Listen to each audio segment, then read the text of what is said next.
Beans looked horrible. The corn had to be pretty well cobbed out, though, huh? Yeah, it was. I mean, some of it was denting, but Okay. not all of it was still filling. But Right. we'll see what happens. I suppose they'll check and see what's still left on it, Yeah. what you can get out of it. Yep. Yeah. Yeah, that sucks.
I'll ask for discussion.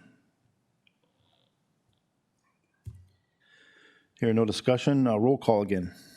Commissioner Naska, Yes. Commissioner Denny, Yes. Commissioner Becker, Yes. Commissioner Newman, Yes. Commissioner Byers. Yes. The next item then would be the Health and Human Services SSIS warrants. Background was sent for your review. The recommendation is to approve the Health and Human Services SSIS warrants with an ACH and a manual payment totaling the amount of $72,507.16. Okay, 5.3, Health and Human Services SSIS warrants. Today's amount is $72,507.16. Is there a motion to approve these? So moved. Commissioner Denny is going to make the motion. Would I get a second? I'll second. Commissioner Becker gets a second. And ask for any discussion. Okay, here, no discussion. Roll call one more time. Commissioner Denny, Yes. Commissioner Becker, Yes. Commissioner Newman, Yes. Commissioner Naska, Yes. Commissioner Byers. Yep. Thank you. And we're on agenda item 6 now, and we have some visitors from the Initiative Foundation who'd like to come up and give an update. And welcome. If you could just mention your name and give us your update, that'd be wonderful. Thank you. Morning, Mr. Chair. Morning, Commissioners. Morning. Carl Newbanks, Vice President of Philanthropy of the Initiative Foundation, and I know usually once a year I'm able to come by and give a quick update. This year I'm happy to bring along our President of the Foundation with me today, and so with your permission, I'm just going to turn it over to Brian, and he's going to share an update kind of from the President's desk with you this year. Welcome.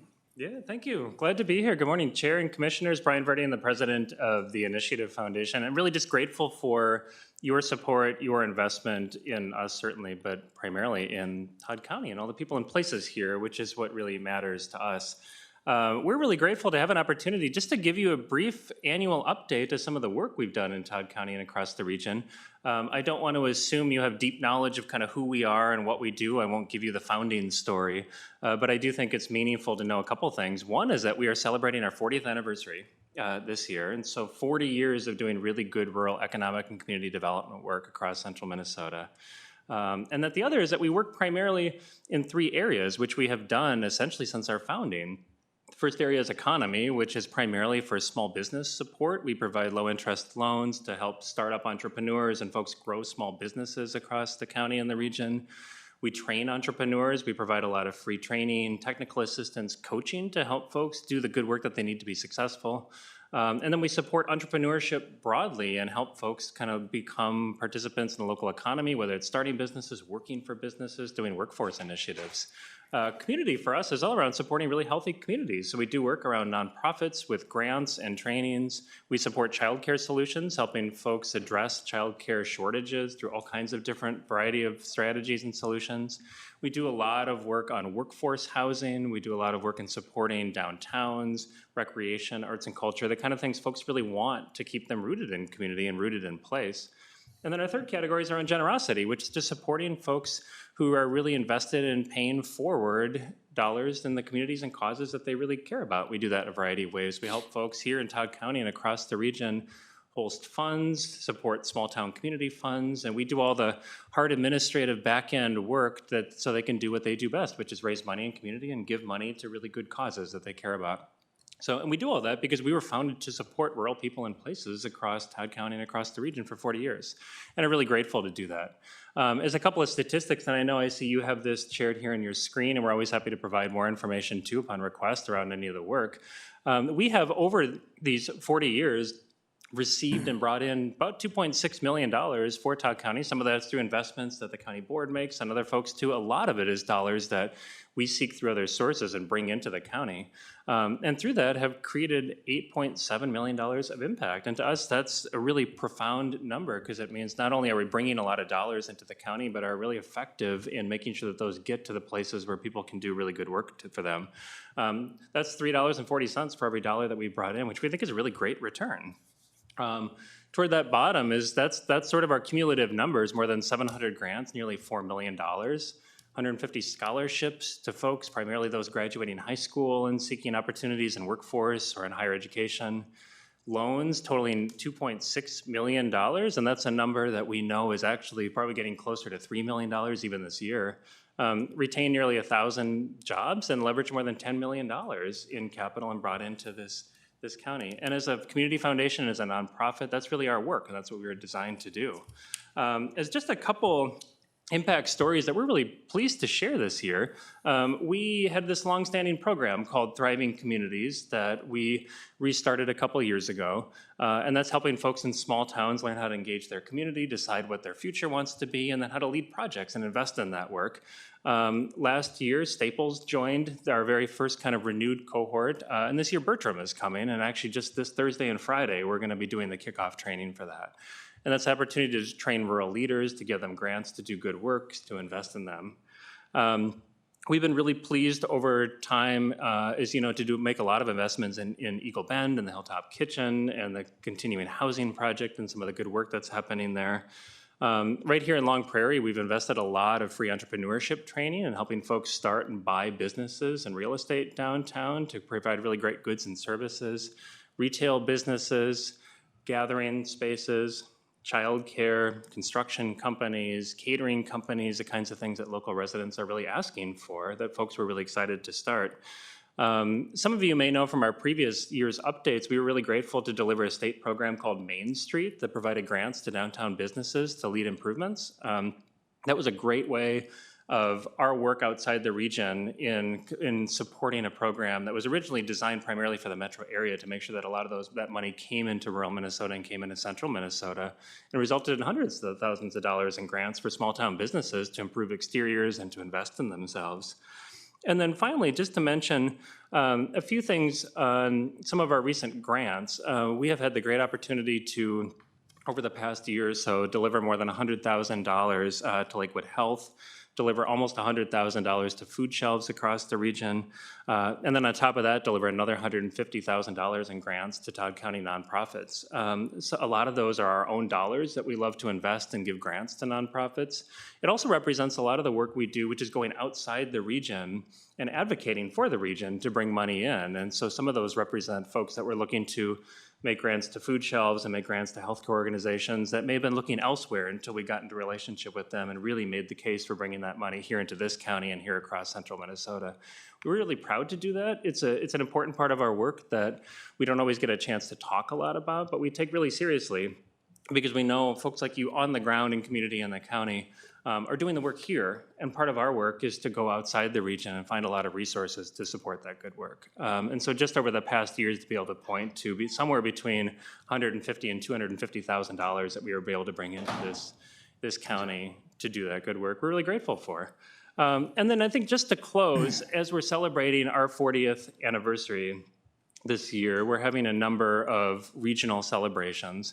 And we also started this new award called the Good Neighbor Award, which honors amazing community leaders and volunteers and folks who just get people together to do good work.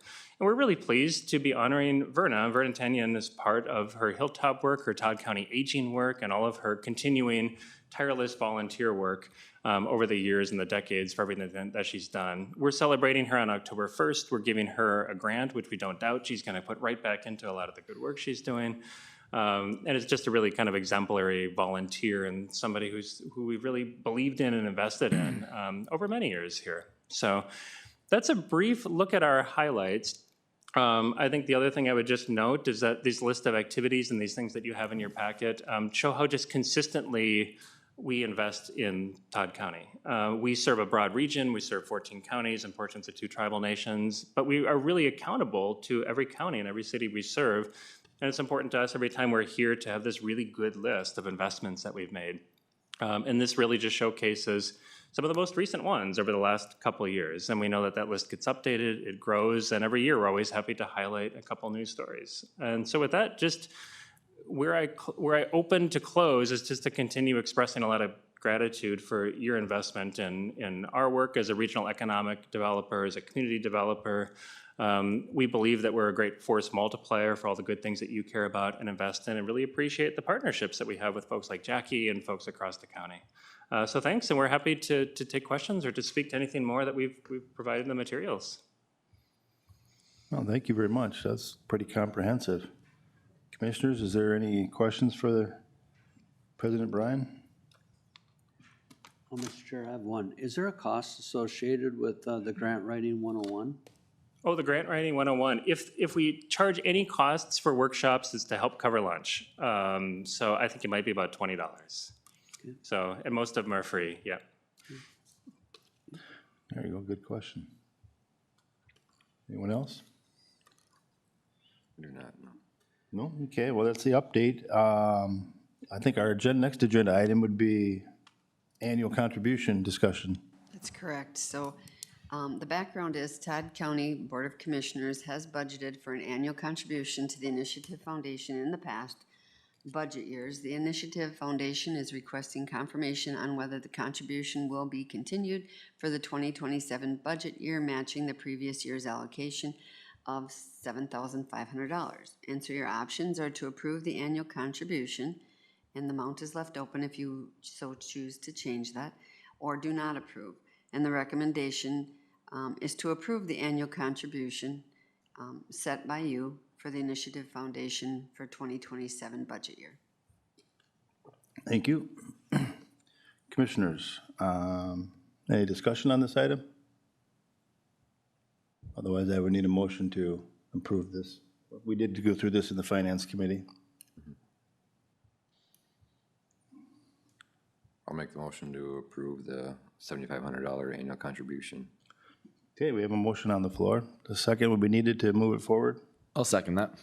And now we have a second. Any further discussion, Commissioners?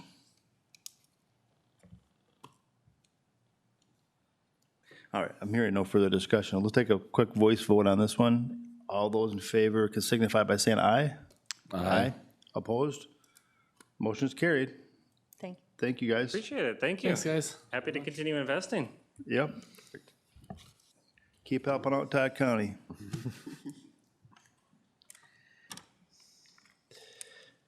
Okay, moving right along, we're on agenda item 7, and that would be our county assessor, and we have an abatement to talk about. And Chris is here, thank you. Good morning. Yeah, I'm here for an abatement. Today, I'd like to present an abatement on behalf of parcel 36-0121300. The homestead on this parcel was removed for the 24 and 25 assessments due to an address change. The address change was because the owner's son is acting as the power of attorney, and all tax documents are being sent to him. The owner lives in a nursing home, but Minnesota statute 273.13 subdivision 25A allows for homestead to continue throughout a nursing home stay. So the options today are to abate the difference between the homestead tax and the non-homestead tax for the 25 and 26 years, totaling $356, or to deny the abatement. The recommendation is to approve the abatement. Thank you. Commissioners, we have this action in front of us. I would need a motion to approve the abatement at $356. Thank you, Commissioner Newman. Is there a second? I'll second it. Commissioner Nasta is going to second it. Open up for discussion. I'm hearing no discussion. Let's take a voice vote. All in favor can signify by saying aye. Aye. Opposed? The abatement is granted. Thank you. You're quite welcome. Agenda item 8 is Public Works, and we have 5 items to review. We'll switch today. Good morning. County Board. Morning. First item on the agenda this morning is a request to purchase a 2026 tractor mower. The background with this item is that the 2026 road and bridge budget contains funds for the replacement of Public Works Unit number 43 and 45, which is a 2012 Challenger tractor and diamond mower with approximately 5,000 hours. These units are scheduled for replacement in 2026 and the current Todd County Public Works equipment replacement plan. Our options are to approve the attached state bid tractor mower purchase agreements below. The first one from Midwest Machinery Company, which is a new John Deere 6M 130 tractor for $120,000, and from Truman Welters, which is a new Schulte XH 1000 mower for $44,922.72. Or the second option is do not approve the purchase of a tractor mower at this time. Our recommendation is to move forward and purchase the state bid tractor and mower purchase agreements, the one from Midwest Machinery, and then the mower from Truman Welters. Okay, commissioners, Mr. Chair, could we have some discussion? we always, yes, always. I question, voting and moving this forward at this point when we're going to go through our budget at work session. So I guess, what's the urgency of passing this meeting or holding it over to another meeting? I believe these are, Going through our budget. go ahead. These are for this year's budget, so already budgeted for this fiscal year. I realize that, but the 27 budget, as we look at it, is very, very high. And if we can save some money in 26, if we don't need the replacement or whatever, that's why I'm questioning it. And the finance committee, I realize has gone through this, whatever. And I know we tabled it at the last meeting, not to bring this forward until we look a little bit closer at our budget. Oh, these were numbers that we did in 2025 for 2026. That's correct. So, I have no desire to table it, but Yep. if there's more discussion, feel free. 2027, we can always talk about, but 2026 is. This stuff was already planned, yeah, it's just a timing thing. Are this equipment in dire need to be replaced? I guess that's my question. Yeah.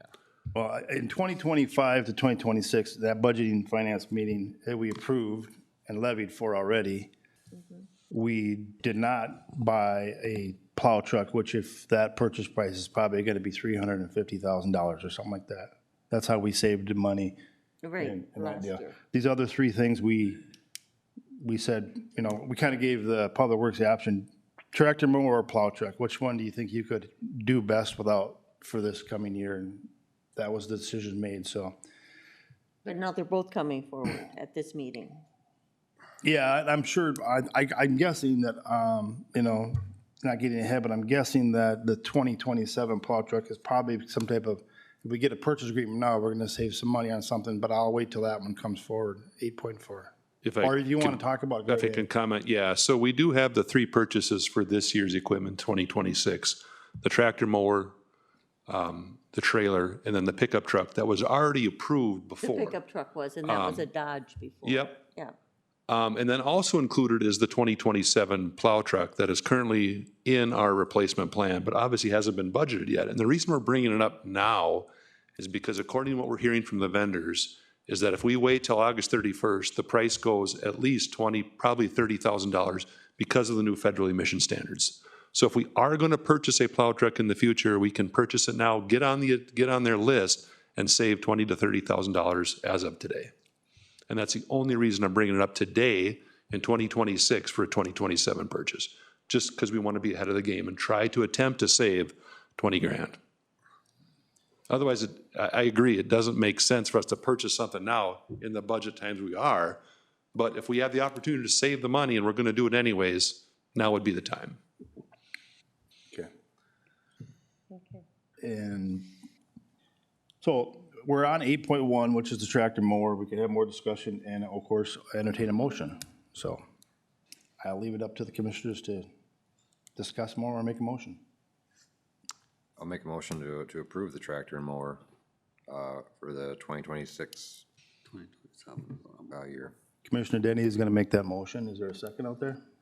I'll second it. There is a second out there. At this point, I'd open up for more discussion. And that's coming out of the 26 budget, correct? Yeah. Any other discussion? Okay, well, let's take a vote. Those in favor can signify by saying aye. Aye. Opposed? Motion carried. 8.2, please. Our next item is a very similar item as we just discussed, is a request to purchase a 2026 skid loader trailer. This would be the replacement of our current Public Works Unit number 117, which is a skid loader trailer that really no longer meets the safety of what we need to haul our newer, bigger skid loader. Therefore, we're requesting replacement or switching of that equipment. Our options are to approve the attached quote, from Trailer Center of Long Prairie, Minnesota for the purchase of a 2026 H&H trailer for $16,248.13, or do not approve the purchase of a trailer at this time, and a recommendation is to move forward with the purchase of this trailer from Trailer Center of Long Prairie, Minnesota. Thank you. We have 8.2, which is the skid loader trailer. Looks like you found a local vendor. Need a motion, I guess, I'll motion to approve it. Okay, thank you, Commissioner Noska. Is there a second? I'll second it. And Commissioner Newman would second. And any discussion from anyone? Hearing no discussion, let's take a voice vote. Those in favor can signify by saying aye. Aye. Opposed? Okay, we got a skid loader trailer we got to get. All right, our 8.3. next item is the request to purchase the 2026 one-ton truck. And the quick background is this actually came up in front of the board back in May 5th of 2026, this spring. Immediately after I went back to the vendor, submitted the purchase agreement, signed it, and they said, tough luck, the opening closed 5 days ago. Therefore, discussions with the board, I went back and revisited this whole situation and got quotes for 2027 models from the 3 state bid vendors. And you can see those listed here. 2027 Dodge Ram for just over $50,000, a 2027 Chevy Silverado for just over $47,000, and a Ford for just under $47,000. So therefore, we're actually going from a Dodge to a Ford, but they're still one-ton gas vehicles. Therefore, our options are to approve the attached state bid quote from Midway Ford of Roseville, Minnesota for the purchase of a 2027 Ford F-350 truck for $46,887, or do not approve the purchase of a truck at this time, and our recommendation is to move forward with the purchase of that truck from Midway Ford of Roseville, Minnesota for the purchase price of $46,887.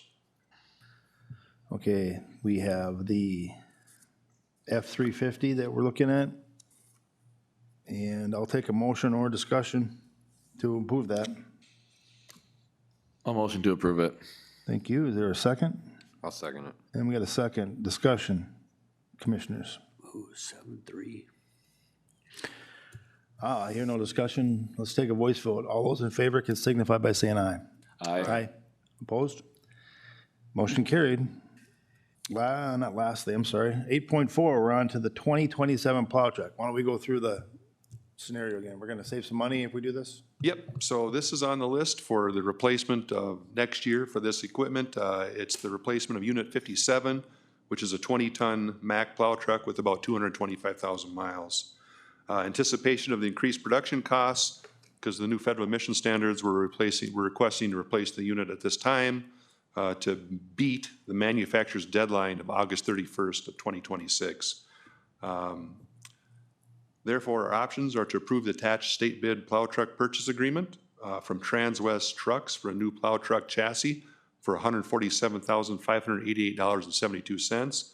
And also included in that is a attachment to outfit the vehicle from Towmaster Truck Equipment for the new snowplow equipment for $178,679. Or do not approve the purchase of the plow truck at this time.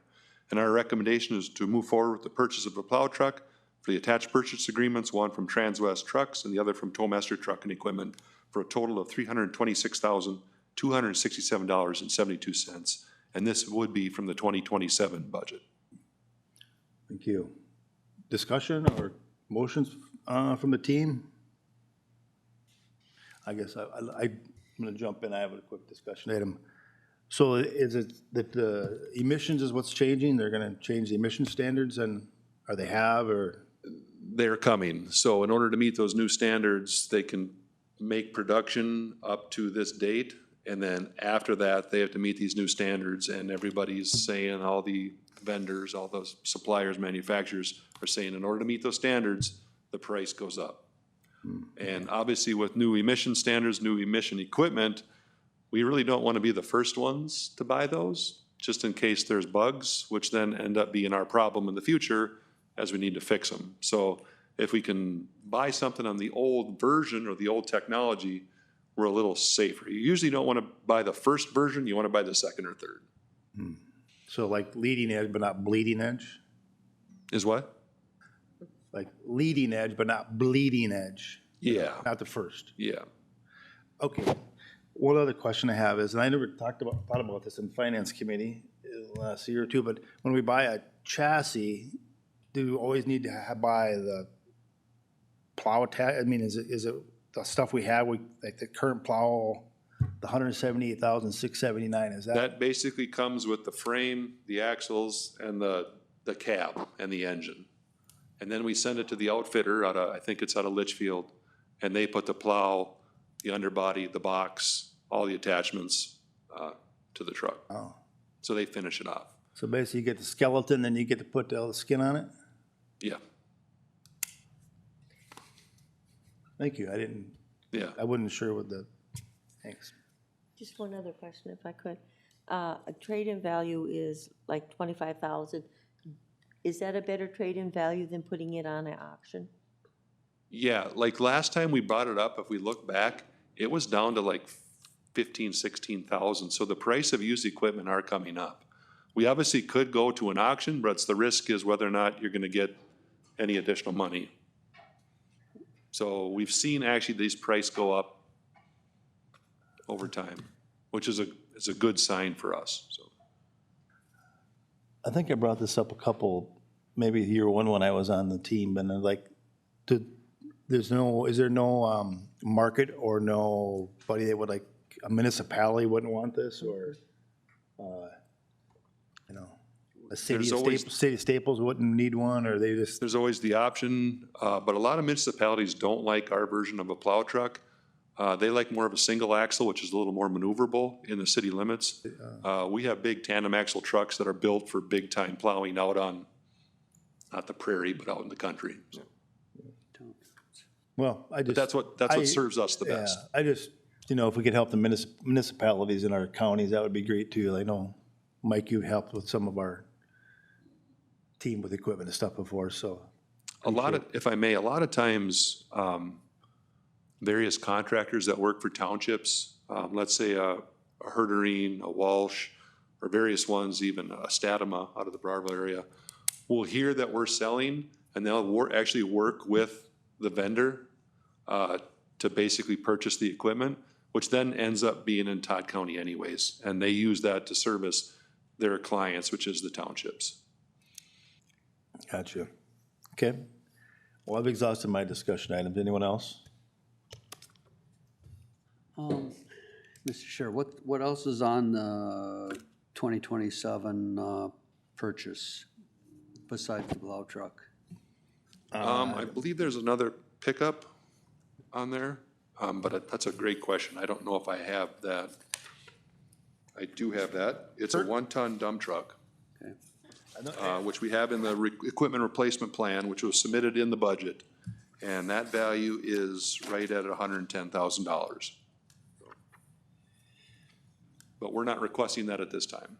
I would say that the finance committee has not touched Public Works capital expenditures at this point. That was also something that, last year we talked about, the big capital expenditure cut that we did with the plow truck. This year, we didn't touch it. Right. But Is this the same truck that you tried to replace last year then, that Unit 57?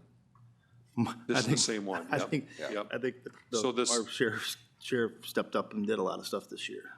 So this other one that we're talking about is the 1-ton truck. It's the red truck that comes up and services the courthouse, the parking lot. We use it for more of the small plowing in the area, so. Okay.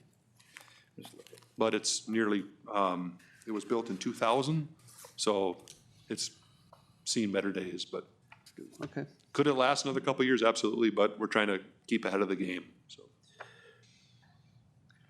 That one isn't as critical, I think, as this bigger plow truck that we're talking about today. Any other discussion? I got nothing. Okay, I'm hearing no other discussion.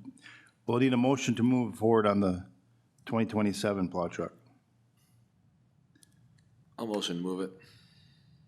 Commissioner Oskis is making the motion. Is there a second? I'll second it. And there's a second by Commissioner Denny. Final chance for discussion? Hearing no discussion, we'll take a voice vote. All in favor can signify by saying aye. Aye. Aye. Opposed? Motion carried. All right, agenda item 8.5 is some flashing stop signs that we're going to install at a very high-traffic area, sounds like. Yeah, so our final item on the agenda is a request to install flashing stop signs at the intersection of Highway 27 and County Road 11. And the background is that this is a intersection with both the state highway and a county road, and it serves local residents, agricultural, and overall through traffic through the area. Recently, the intersection has experienced some extensive crashes and some additional near misses caused by drivers failing to stop as required. With conversations with Commissioner Newman, I reached out to MnDOT, since it's really an intersection controlled by the state, since it's a state highway, and requested that they install some flashing stop signs at this in order to increase the overall safety of the intersection. Through email correspondence, they denied that request, but said if the county's interested, we can, by permit, install flashing stop signs at our expense. So discussions with Commissioner Newman, that we thought that this was a good idea to bring to the board. Therefore, I reached out to MnDOT, filled out the permit, and it has attached it here. And if we could go down to the map there, Denise, I'd appreciate that. So what we're looking at doing is, here's that intersection, State Highway 27, which goes east and west, County Road 11 goes north and south. We'd be requesting, it's a double gated stop on both directions from the north and the south, so meaning 2 stop signs.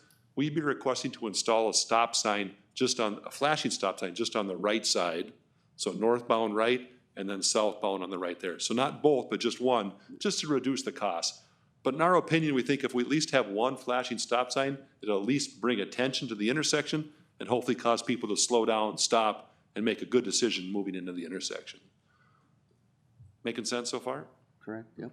Okay, so I guess our options are to approve the attached MnDOT permit requesting authority for Todd County to install 2 flashing stop signs, one on the north, one on the south, at the intersection of Highway 27 and County Road 11, or do not approve the attached permit at this time. And our recommendation is to move forward with the approval of submitting the permit to MnDOT, installing those stop signs. Okay, thank you. Commissioners, any discussion or motions to be made? I'll make the motion to approve. Commissioner Newman made a motion. Is there a second?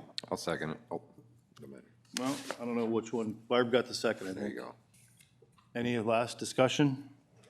Yes, Mr. Chair, I found it, I guess, unusual that MnDOT offered 2 options. One was to install actually streetlights at Todd County's cost, which just doesn't make any sense. So I think the best route is to go with the flashing red.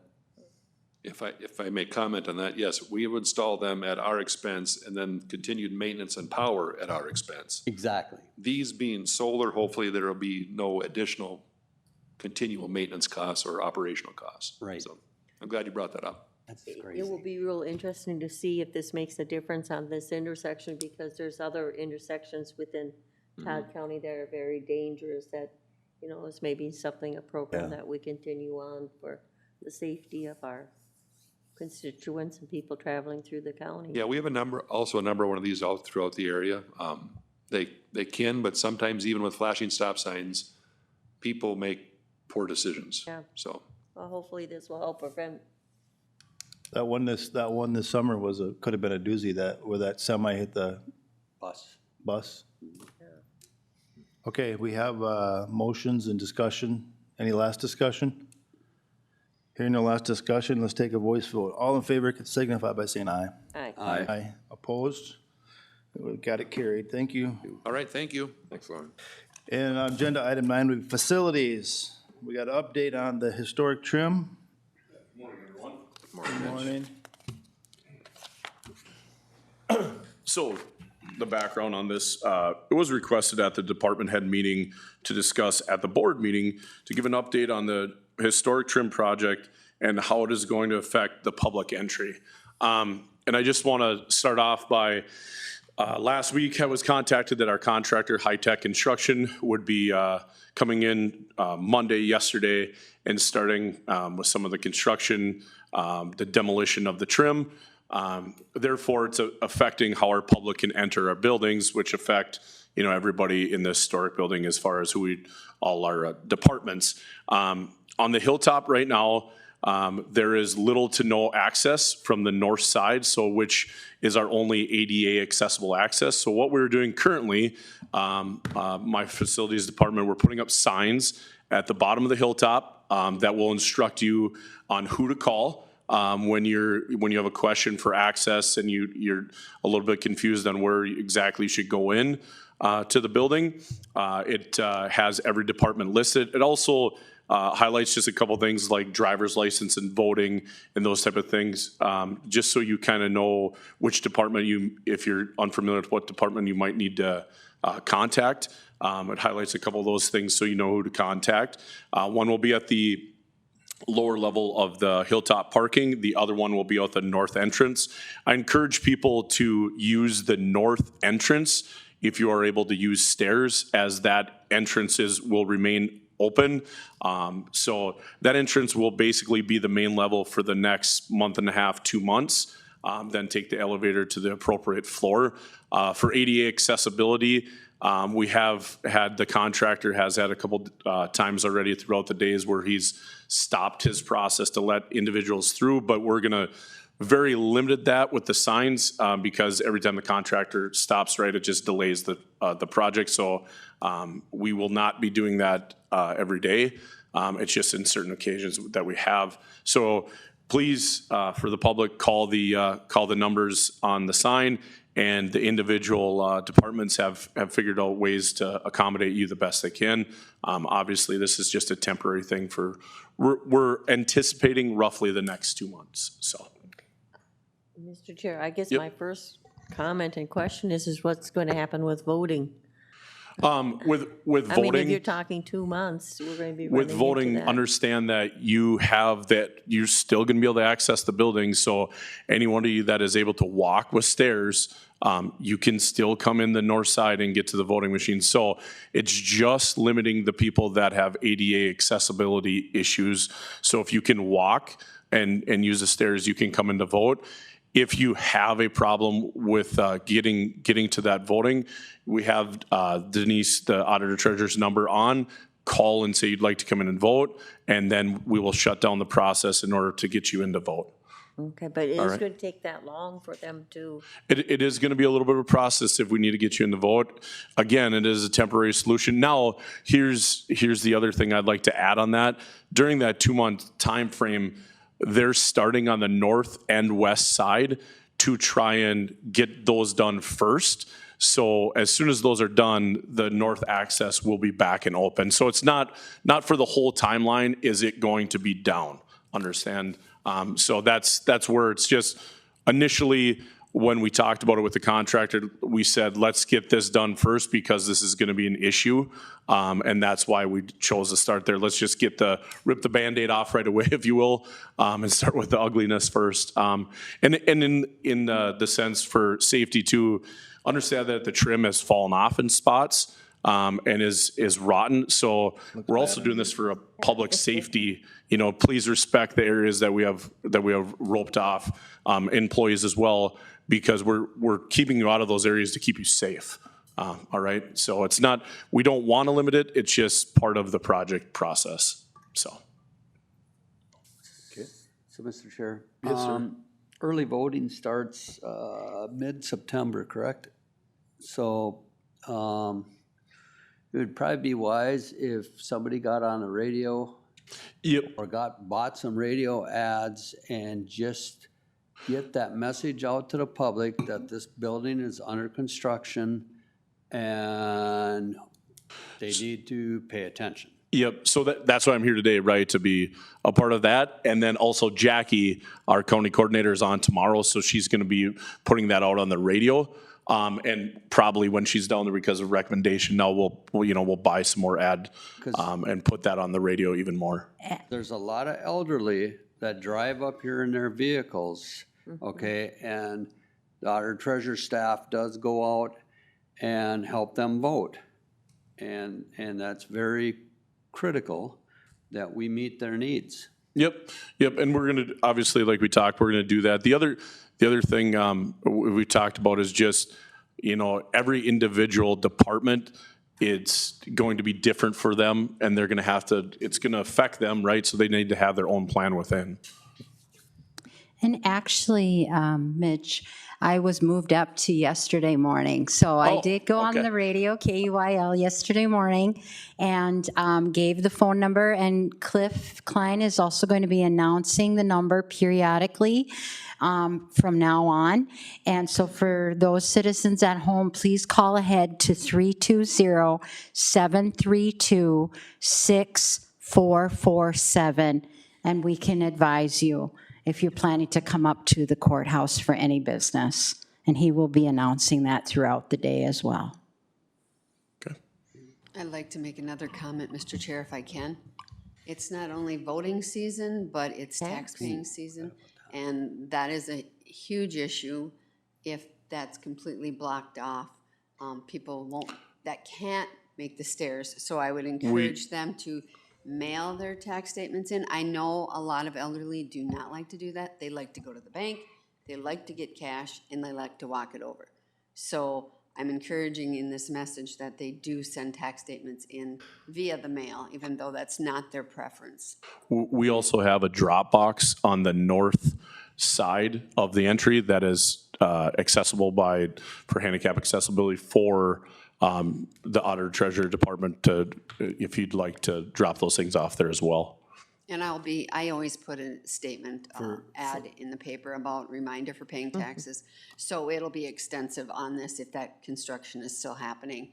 We will list all the details in that way too. And we'll be doing a voters in the paper as well. Because we just have to let the taxpayers and the voters know.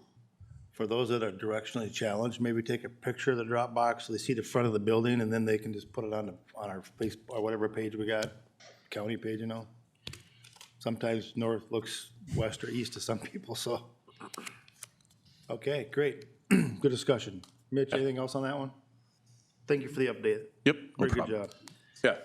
So my next topic was brought by the Parks and Trails. It's new dock in Zone 3 at Battle Point Park. The background is the dock in Zone 3 is older and broken in multiple locations. The Park Board requested pricing on a new dock. Bids were submitted with a low bid from Resorters Marine for a total cost of $8,200. The options are to approve the low bid from Resorters Marine for a total cost of $8,200 or do not approve the request. The recommendation of the Todd County Board of Commissioners is to approve the low bid from Resorters Marine for a total cost of $8,200. Okay. Our action is to look at this Battle Point Park dock for a cost of $8,200, and I entertain discussion or a motion. So moved. Got a motion? Anybody want to second it? I can second that. Well, that's great. We got a second. Should we discuss any more? I've just got a question. It's got $8,200, and yet when you look through the receipt, it's $10,049. The $10,049 is the other bidder, Oh, which that's is. the other bid. Yep, Okay, which is gotcha. the Eagle Docks and Lift, which is a different Okay. type of company. So yeah, just a little background on this is just to help out. The Zone 3 dock was used when it was donated to the Parks and Trails, and we looked into, they requested that we do two things. They wanted to know what the cost was to repair it, and what the cost was for a new one. And our cost to repair it was significant, to in the thousands of dollars. And it just, in the shape and age that it was in, it just made more sense to go this route. I believe we will be either taking it to a scrapper or we'll try to sell it. Yeah, at the last meeting, the Park and Trails indicated that they'll be trying to sell it. So that's what will be going on with the old dock. For somebody that's very handy, a welder, and likes to tinker with things, it's probably a nice project dock, if that makes sense. But Bless their souls, yep. Yep, Okay, great. you got it. Okay, Miranda, you made a motion, right? Yep. And we got Lou seconded? Yep. Any further discussion? Okay, no further discussion. Let's take a vote. Those in favor can signify by saying aye. Aye. Aye. Opposed? And we got it carried. Thank you. Thank you, Mitch. Mitch. And next up is planning and zoning. Good morning. Good morning. Morning, Adam. My first item this morning is the Long Prairie River Watershed Collaborative Fiscal Agent Agreement. Todd SWCD will continue conducting the fiscal agent duties on behalf of the Long Prairie River Watershed Collaborative. Todd County holds the accounts of the SWC and needs to be part of the fiscal agent agreement. For this reason, this will also allow Todd County to access watershed funds when needed. The options are to adopt the fiscal agent agreement or do not, and the recommendation is to adopt the fiscal agent agreement for the Long Prairie River Watershed Collaborative. We have another grant cycle coming up, so we'll get more money soon. So each time we have a new grant cycle, we sign a new fiscal agent agreement. Okay, 10.1, Long Prairie River Watershed, the fiscal agent agreement, excuse me. We would need a motion to approve that agreement. I'll make the motion to approve the agreement. Well, thank you, Commissioner Denny. Is there a second out there? I'll second. Go ahead.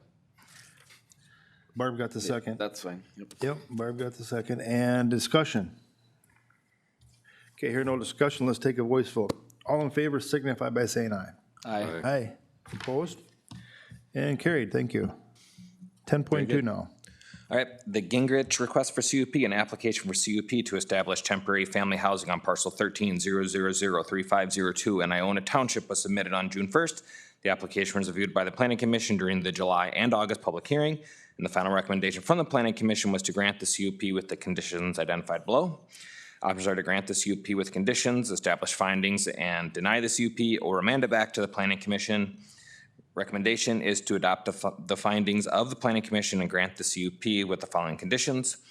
1, that the applicant shall abide by section 9.17 of the Planning and Zoning Ordinance. 2, the existing outhouse shall be abandoned and filled prior to land use permitting. 3, the applicant shall provide a septic application or maintenance agreement to Todd County prior to issuance of land use permits. 4, the applicant shall provide plans for gray water discharge prior to land use permits. 5, that all land use permits shall be paid at 2 times after the fact rates. And 6, the applicant abide by all other applicable federal, state, and local standards. Okay, we got a cup up in Iona Township here for the Gingrich. And we need a motion to approve.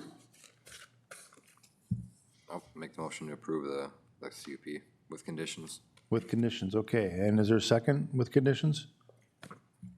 Yeah, I'll approve with Okay. conditions.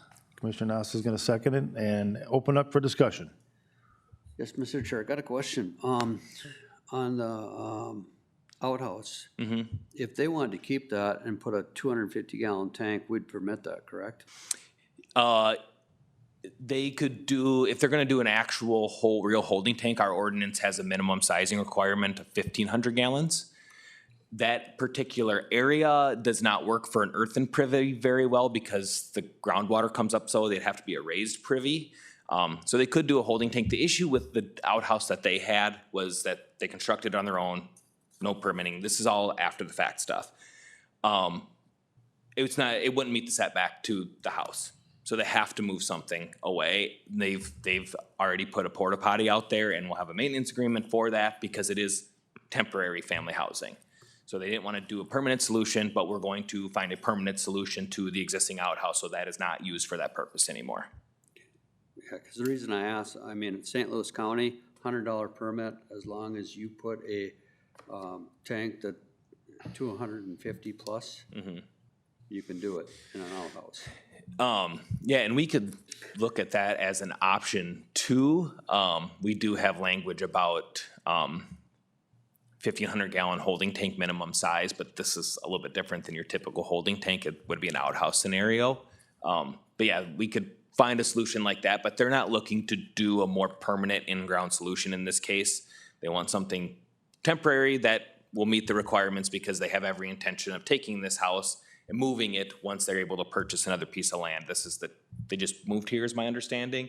This is a temporary solution until they can find their permanent home. Okay, then one other question, Mr. Chair. 2 times after the fact rates, how much? I don't know that off the top of my head. I need to know the dimensions of the house. But it's $15 per, so ultimately it'd be $30 per 100 square feet of structure. And then the septic fee, type 2 would be $150, so $300 would be after the fact on septic permitting fees. Okay. Okay, I've got a question if I could, Mr. Chair. This is for temporary housing, so someone's moving in a house and then going to remove it? Right. It's not on a permanent foundation. It's just set down on blocks or on the ground. I don't know. So it's how- already there before they got the Yep, permit? this is absolutely after the fact. Okay, Yep. and it's a relative? It is a brother to the owner, I believe. Okay. I don't remember which way it goes, but the two people that are living on the property are brothers. I don't know which one lives in which house, but they're brothers. Okay, and you're And it- only looking for or permanent for the first house and not the temporary house? So the permanent house was existing. They bought the Yep. property with that house on there. This is With the a new outhouse. house that meets the requirements of temporary family housing, which is square footage requirement, limited number of bedrooms, needs to be for immediate family. There's different things like that. So they're meeting all those requirements. We just had to work through it backwards because it was after the fact. And you've got enough conditions on there that you're gonna? Yep. Yeah, we're not gonna issue permits until we can verify that all those things are taken care of. Then we'll issue those permits at after the fact rates, even though the structure is actually physically there already. Okay. Any further discussion? Remind me, we have a motion and a second, correct? Okay. Let's take a voice vote. All those in favor can signify by saying aye. Aye. Opposed? And motion's carried. Next up, Mr. Allied Dairy request for cup.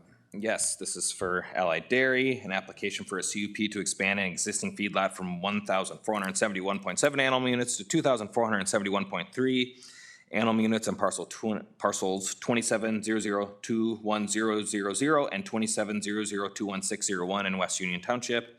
Submitted on July 15th. Was reviewed by the Planning Commission during the August public hearing, and the final recommendation from the Planning Commission was to grant the CUP with the conditions below. Options are to grant the CUP with conditions, develop findings, and deny the CUP, or remand it back to the Planning Commission. The recommendation would be to adopt the findings of the Planning Commission and grant the CUP with the following conditions. One, that the applicant must obtain NPDES permitting prior to issuance of land use permits. Two, the applicant must obtain Minnesota DNR waters withdrawal permitting and provide verification of permitting to Todd County. Three, air quality exemption notices shall be provided to Todd County prior to all future manure application events. Four, the liquid manure storage structure shall have a capacity of no less than 12 months storage. All manure storage shall be constructed prior to stocking of additional animal units. Five, in the event of manure spill or other discharge, the applicant must notify the county and the Minnesota duty officer immediately upon discovery of said discharge.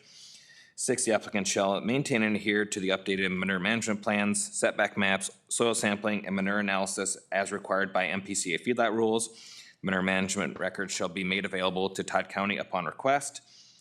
Seven, the applicant must abide by all their applicable federal, state, and local standards. And eight, the applicant must obtain permitting and or licensing from additional government agencies as necessary. There we go, 10.3, Allied Dairy request for cup.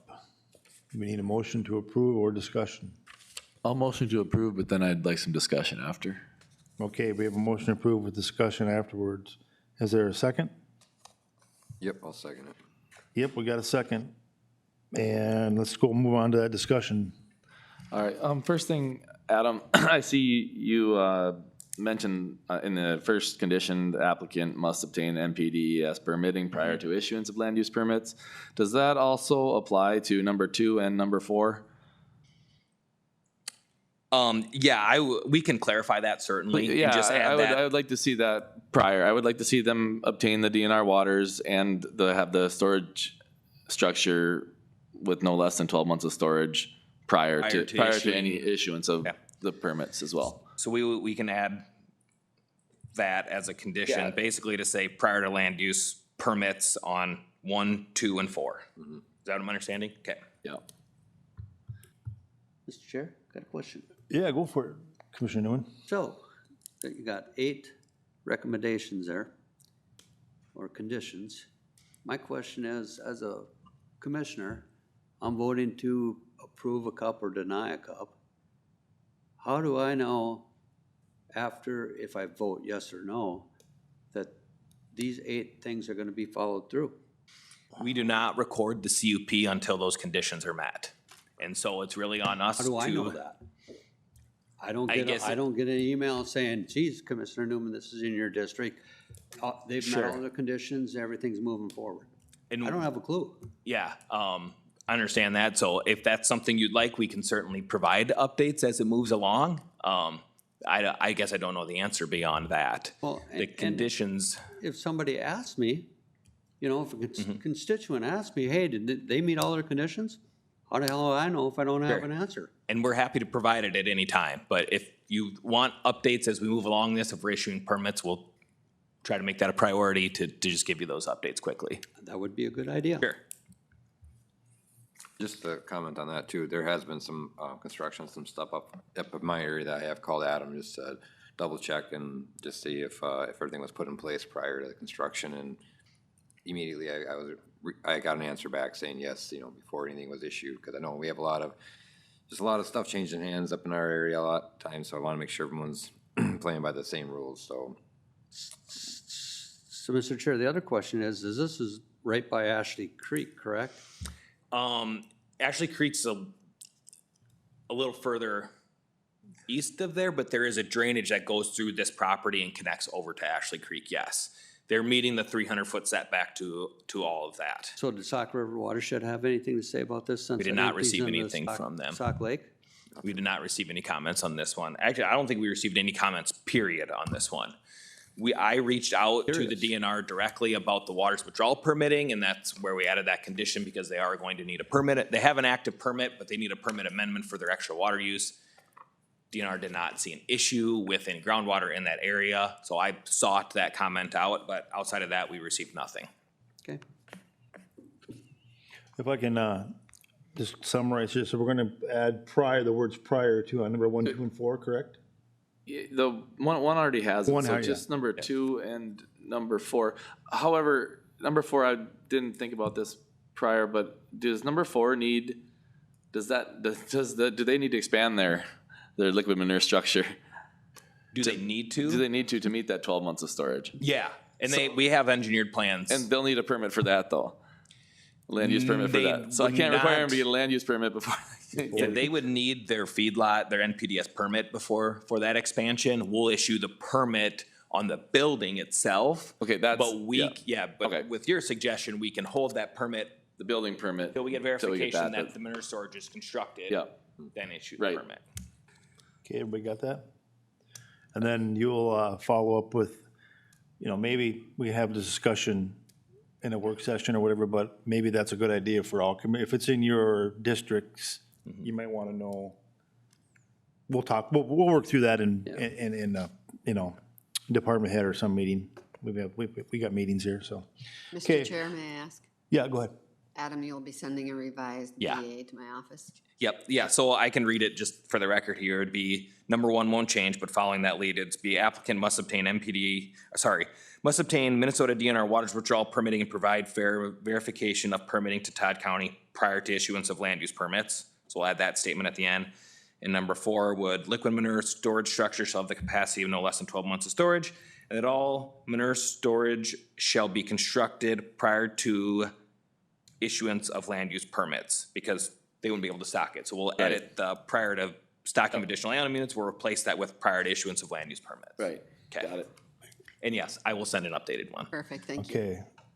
Commissioners, we have these changes and we're going to take a vote. Make sure you're good with it. So I'm going to ask, all those in favor can signify by saying aye with the changes. Aye. Aye. Opposed? Okay, we got to pass cup for Allied Dairy. Number 10.4 is next. Christensen request. Yes, this is Christensen request for CUP, an application for CUP to establish temporary family housing on parcel 10-00-33400 Gorn Township was submitted on July 15th. Application was reviewed by the Planning Commission during the August public hearing. Final recommendation from the Planning Commission was to grant the CUP with the condition below. Options are to grant the CUP with the condition, develop findings and deny the CUP, or remand it back to the Planning Commission. And the recommendation is to adopt the findings of the Planning Commission and grant the CUP with the following condition, and that is just that the applicant shall abide by section 9.17 of the Planning and Zoning Ordinance, which is our temporary family housing section. Another temporary housing project here. Must be something's going on. We got a pattern here. Christensen request for cup.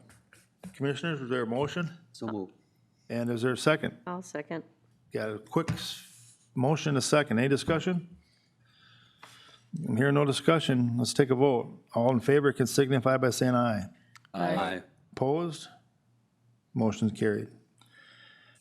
Kessler's Bay. I don't think this is a temporary housing thing, is it? Nope, this is a two-lot plat. Took a wild guess there. The Kessler's Bay preliminary plat, an application for subdivision to create a two-lot plat on parcel 14002520 in Candota Township, submitted on July 16th. The preliminary plat was reviewed by the Planning Commission during the August public hearing. The final recommendation from the Planning Commission was to approve the preliminary plat with the conditions below. Options are to approve the preliminary plat with conditions, develop findings, and deny the preliminary plat, or remand it back to the Planning Commission. Recommendation right now would be to adopt the findings of the Planning Commission and approve the preliminary plat as presented with the following conditions. One, establishment of a 50-foot drainage easement across Lot 1 to protect the natural drainage area.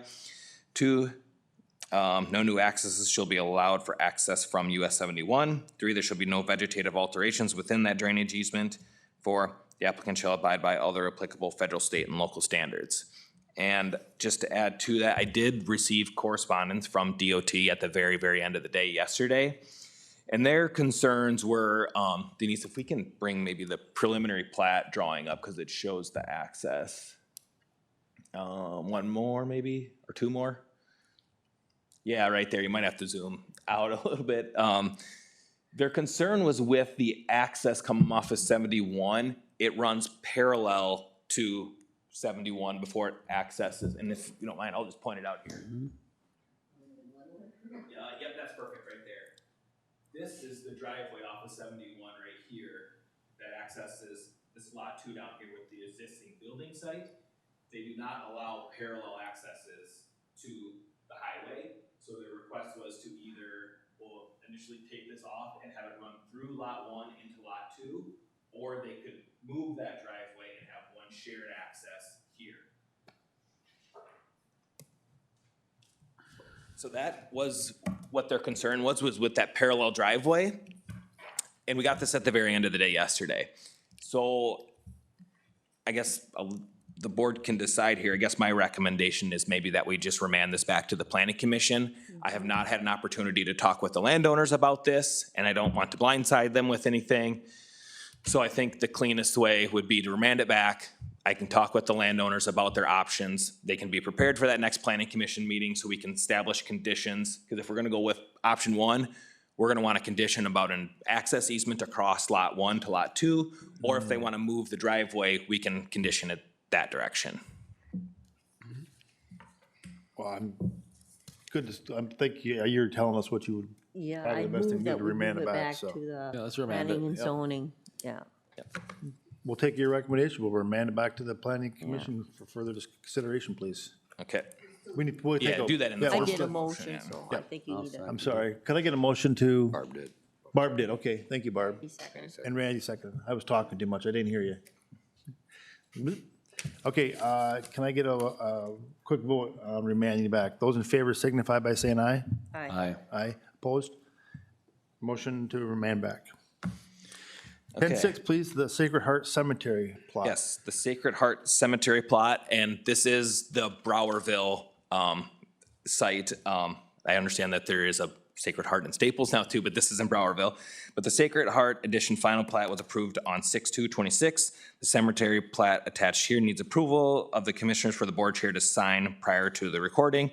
Section 301A of the Todd County subdivision ordinance exempts the creation of cemetery plots from the subdivision standards. So the options are 1, to authorize the board chair to sign the cemetery plat, or 2, do not authorize. And the recommendation is to authorize the board chair to sign the Sacred Heart Cemetery Edition plat. I don't know if you had anything you wanted to add to it at all, John. We had some back and forth between myself, John, Kim, the surveyor, about how to handle this, so. Mr. Chair, if I may. Yeah. There are special laws in addition to the local ordinance regarding cemeteries. Because this cemetery is wholly contained within a plat that's already been approved and it's for cemetery purposes, this checks all of the boxes. And I hope the board has no hesitation approving this. Thank you for that. Okay, team, we have Sacred Heart Cemetery plot with advice of planning and zoning and legal. So let's see if we have a motion to approve. I'll make the motion to approve this. Okay, there is a motion, and there's a second out there? Second. Okay, second has been made. Discussion? I'm hearing no discussion. We'll take a voice vote. Those in favor can signify by saying aye. Aye. Opposed? Carried. That would be it for planning and zoning today. Thank you. You're quite welcome. Thank you. Next up is solid waste, item number 11. And Mr. Aberle is here to give us a Good morning. good morning. Part of our capital improvement plan is we're looking to replace an older 2021 Bobcat S62 series skid loader in our recycling facility. We're looking at replacing it with a S510, which is a little bit smaller machine, just to reduce our footprint as we work throughout the facility. We had a bid through FarmRight for the amount of $28,354. It is our, options are to approve the bid from FarmRight in the amount of $28,354 or do not approve the bid. It is our recommendation to approve the bid to FarmRight for the S10 Bobcat for $28,354, and this is a budgeted item. Wonderful. And so Bobcat replacement, we're going to save some money and buy local and help our team up there. And I'll entertain a motion to approve. I'll make a motion for approval. Commissioner Becker is going to make the motion, and Tim, do you want to do the second? You bet. Tim's got the second. Any discussion, team? There no discussion, let's take a voice vote. Those in favor can signify by saying aye. Aye. Aye. Opposed? And we're going to buy Bobcat. Thank you. Okay, and the second item and last item is just an overhead door replacement. This is an original OEM door that was part of our recycling facility. We had a catastrophic failure with the spring, so we looked out, reached out to Central Minnesota Door, who's done multiple jobs for us out at the facility. It is very timely. He gave us a bid of $5,700 to replace that door. It's also a safety hazard, so we went ahead and ordered the door to get it here coming as soon as we can, just because it's a high traffic area for our STEP contract people. The options are to approve the bid by Central Minnesota Door in an amount of $5,700 or do not approve the bid. It is our recommendation to approve the bid to Central Minnesota Door for $5,700. Okay, commissioners, new overhead door replacement.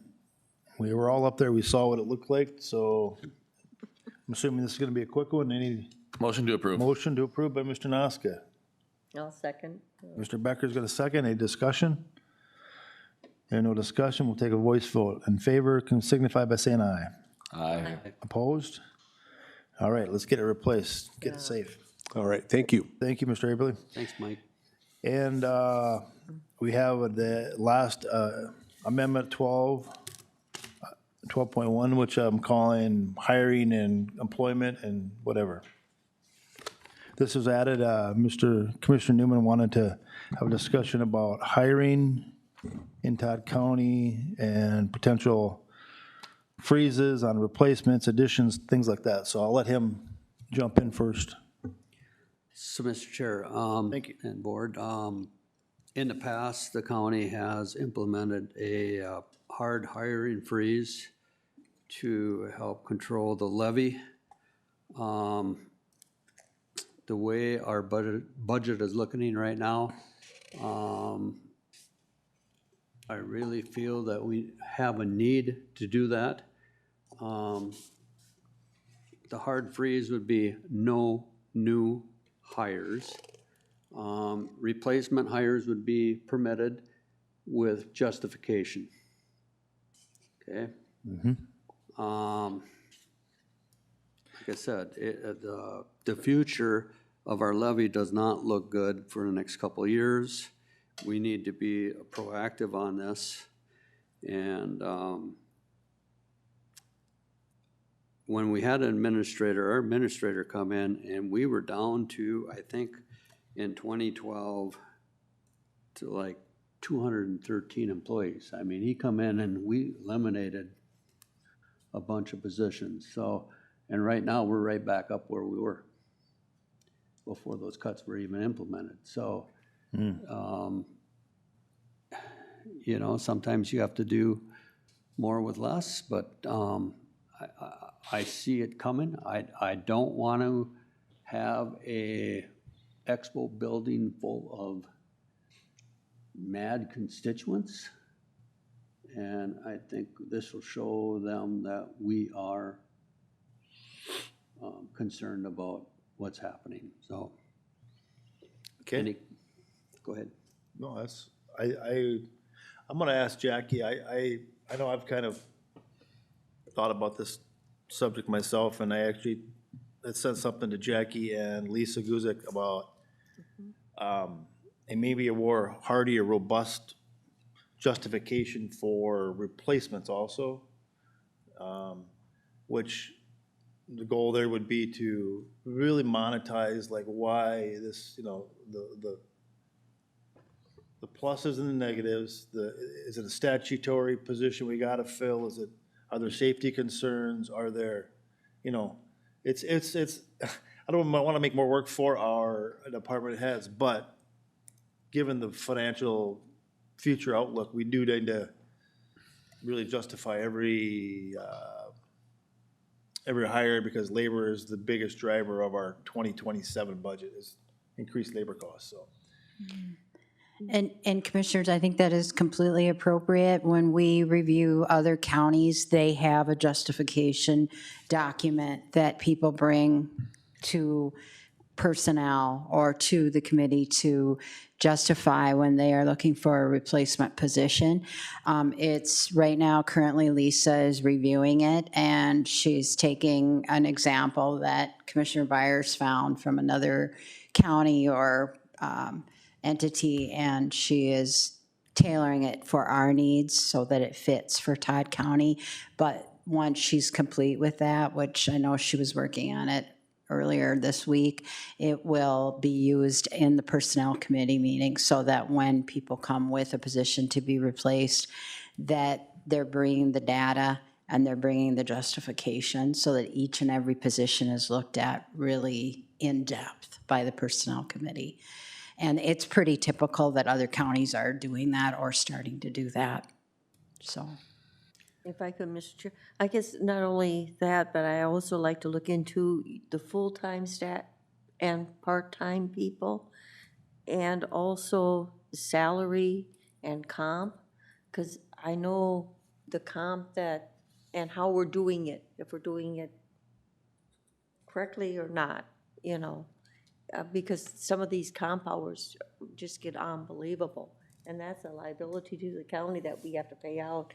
And maybe it's no more than paying it out at the end of the year, or just really cutting down on the comp time on some of these. I think it's, our wages are what's driving so much of our budget. And next year also. And next year doesn't look any better than this year. No. I mean, what they're putting out from the state. We have a few new acts, that Disproportionality Act and another one that are gonna continue to drive our labor costs, so. Yeah. And Mr. Chair, I believe when we passed that hiring freeze the last time, it was drafted in a resolution form. So then the board, would have to rescind that if they ever changed their mind. But we did pass it in a resolution form, so. Okay. So there wouldn't be a sunset date on it. It would be No. Yep, infinitely until until the board comes resolve back and decides. to remove it. Well, I think we've all kind of had some lingering thoughts or discussions on this stuff, so whatever, you know, the board's wishes are, we can certainly start that process. Maybe, Jackie, you want to be the compiler of all the Right. ifs and buts and candies and nuts? I've started to pull, I think I did send to you our employee counts just over the last 7 years, but I'm going to go further back, and then also, as Commissioner Becker said, the actual FTE count. Because what I understand historically is we had more part-time positions, and we went through a phase where we must have pulled more to take away part-time and moved into full-time. full-time. So the FTE counts probably have gone up. The employee total head count have stayed pretty consistent. Population has gone up just a bit in Todd County, but that's not measuring total FTE, which would be your part-time versus your full-time. So I can get that data, I just don't have that right now with me. And I think we did that just mainly for insurance purposes, so we're never going to pay part-time people insurance, because that's huge. Yeah, all the roll downs, the Suda, Fuda, Yeah. Micah, Yes. Jacob, Micah stuff, all adds up. Right. Hourly wage is one piece, but there's a lot of other costs. Mr. Chair, if I may, just to add to Jackie's comment, not that I'm giving my opinion or anything, but she may be able to find some research, because when Coordinator Joe Hatch was here and I was looking for staff, we had an actual slideshow that we had to present. We had to justify, give the reasons all behind why you needed it. So you might find something in his files, is all I was gonna say. Once we get that, thank you, and once we get that together, I would expect administration could work with all department heads to make sure they understand. Right. Because we have kind of set the tone that we want to see org charts, we want to see who's blah, blah, blah. And sometimes it's hit and miss, and we just can't have a hit and miss. It's got to be hit every time, no misses. So Right. if a staff or a department doesn't have the capacity, the manpower, the, we don't want to add more, they want to add more, but understanding of it, I would hope that the administration could walk them through that process the first 2 or 3 times they ask for something, so they get familiar with it, Yeah, okay. And Mr. Chair, I think when Jackie Ock was up here looking for her 2 new people, whatever, she could actually show where the county was actually going to bring in more money by having Yeah. the extra people working, so we have to be aware of that part of it also. Well, Yeah. yeah, and she did that one where she had, I mean, they came lesser into- of all the evils. You do this, Yeah. you don't do this, so we're gonna Yeah. either we're saving money or we're. But she brought it in front of work session, in front of board, and I thought that was very good for understanding of how to move that forward. Okay. Yeah. Any other discussion? Otherwise, we're gonna move on, and we'll have Jackie start this whole process for us, okay? Thank you, Commissioner Newman. Okay, that's the last agenda. Oh, standing report. Let's do some standing reports here. Who want to start today? Let me look at Auditor Treasurer. Are you on the first? I can't read that. Yeah, Auditor Treasurer. Well, we had a successful primary election turnout with 4,300 voters, which was a 26.4% overall turnout. Very, very successful. Every township that came in was really surprised at their turnout, so that was wonderful. We did have a glitch that evening between the Representative Weiner and Utke. Our office worked with the state on this, and we provided with their assistance the following statement, which I will read. It is on our website. It has been sent to public entities that have asked for it, newspapers, individual. The Todd County Auditor Treasurer's Office is providing this communication for transparency of the results reporting from the August 11th, 2026 state primary election event. During the processing of the result files, our team inadvertently uploaded an incorrect result file, which was identified when balancing final voter count to the paper reports. This issue was identified, reviewed by staff, and submission of the revised results filed was posted at 12:17 a.m. Due to the file error, there was a brief time where voters' totals were not displayed accurately on the state website.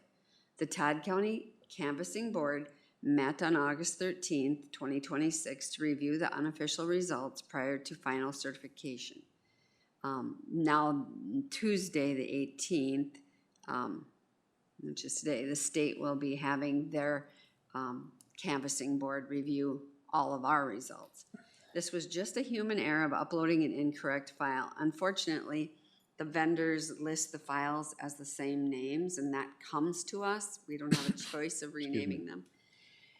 There was and continues to be safety mechanism built into the election reporting procedures to ensure that all results are audited thoroughly.